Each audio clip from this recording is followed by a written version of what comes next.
Hello students, welcome to our channel polytechnic IT. जैसे कि हम लोग इंटरनेट एंड वेब टेक्नोलॉजी का चैप्टर 1 पढ़ रहे हैं, तो उसी में कल हम लोगों ने देखा था वेब पेजेस तक। तो उसी के आगे स्टार्ट करते हैं। Okay, what is a web service? Web service क्या होती है? A web service is any piece of software that makes itself available over internet and uses a standardise XML messaging system. Web service एक software का piece है जो कि internet पे available है और जो XML मैसेजिंग सिस्टम को सपोर्ट करता है। Web services are self contained modular distributed dynamic application that can be described, published, located और invoked over the network to create products, processes and supply chains. Which means web services self contained होती हैं, modular होती हैं, distributed होती हैं और ये dynamic applications इनमें डिस्क्राइब किए जाते हैं। Okay, and a web service is a collection of open protocols and standards used for exchanging data between applications or systems. Web service protocols और स्टैंडर्ड्स का कलेक्शन होता है जिसके थ्रू हम लोग एप्लीकेशंस और सिस्टम के बीच डेटा का एक्सचेंज करते हैं।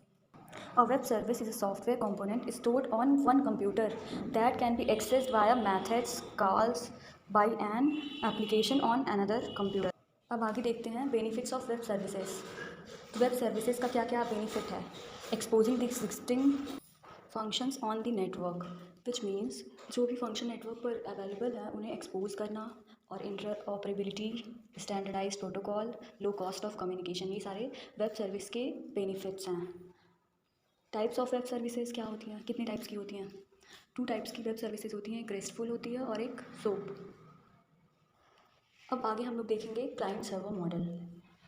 Client server model describes the distributed computing relationship between at least 2 independent computers, जिसमें से एक कंप्यूटर को कहते हैं क्लाइंट और other computer is called server, which communicate through the network, internet और लैन।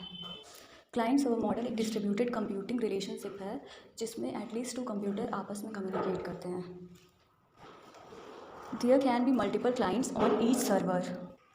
एक सर्वर को मल्टीपल क्लाइंट एक्सेस कर सकते हैं। क्लाइंट सर्वर मॉडल का यूज़ करते हैं bank account transactions, chat rooms and broadband routers, जिसमें ब्रॉडबैंड राउटर्स में होता है एक राउटर सारे कंप्यूटर्स को नेटवर्क प्रोवाइड करता है एज ए सर्विस, और बैंक अकाउंट ट्रांजैक्शन में भी बहुत सारे क्लाइंट्स आपस में कनेक्टेड होते हैं। चैट रूम्स में एक सर्वर से बहुत सारे क्लाइंट आपस में कनेक्टेड होते हैं। ओके, अब हम लोग जानते हैं कि क्लाइंट क्या होता है। Client makes a service request. Client एक ऐसा कंप्यूटर होता है जो कि किसी सर्विस के लिए रिक्वेस्ट करता है। जैसे example of clients include internet browser, email, online chats. Okay, हम लोग ईमेल्स के थ्रू किसी भी सर्वर से रिक्वेस्ट करते हैं और इंटरनेट ब्राउज़र्स के थ्रू रिक्वेस्ट करते हैं, ऑनलाइन चैट्स के थ्रू भी हम लोग रिक्वेस्ट करते हैं, तो ये सारे क्लाइंट्स हो गए। अब जानते हैं सर्वर क्या होता है। The server fulfils a clients request.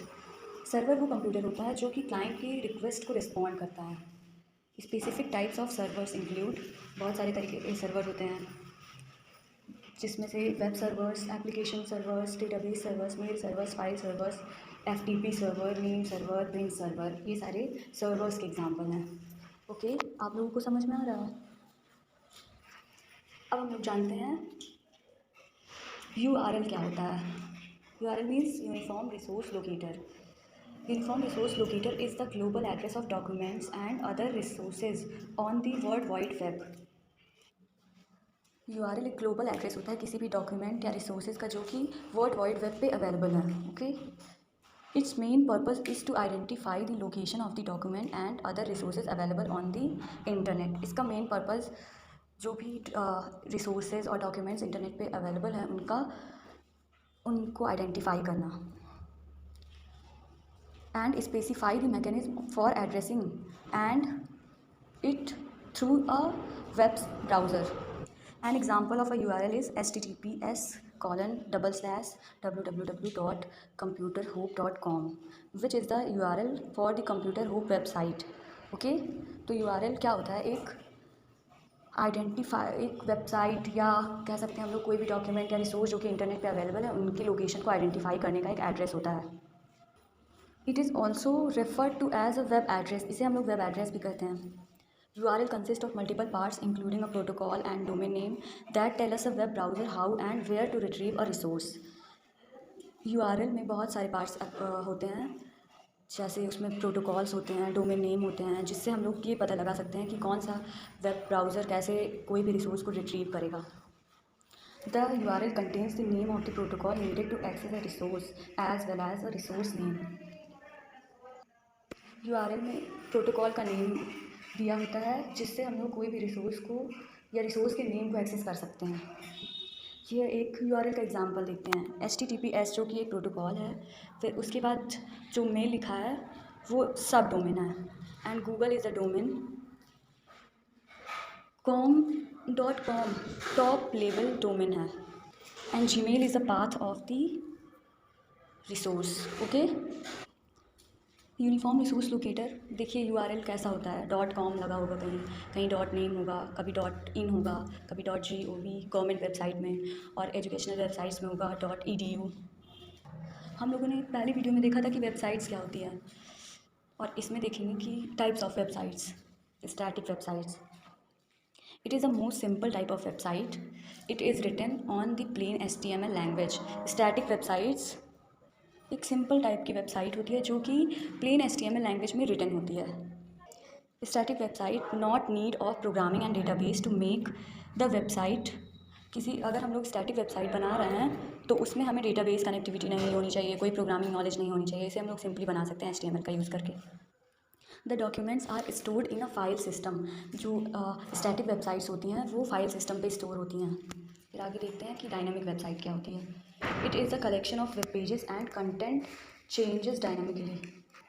Dynamic websites multiple web pages का कलेक्शन होती है जिसमें कंटेंट्स जो होते हैं वो dynamically as user required change होते रहते हैं. Dynamic websites use the scripting language to generate the dynamic content. Dynamic websites scripting language का यूज़ करती हैं कंटेंट को डायनामिकली चेंज करने के लिए. और स्क्रिप्टिंग लैंग्वेज जैसे जावा स्क्रिप्ट हो गई क्लाइंट साइड स्क्रिप्टिंग लैंग्वेज, और PHP का यूज़ करते हैं हम लोग सर्वर साइड स्क्रिप्टिंग के लिए. It is mainly used CMS. CMS means content management system. ये कंटेंट मैनेजमेंट सिस्टम का यूज़ करती हैं डायनामिक वेबसाइट्स.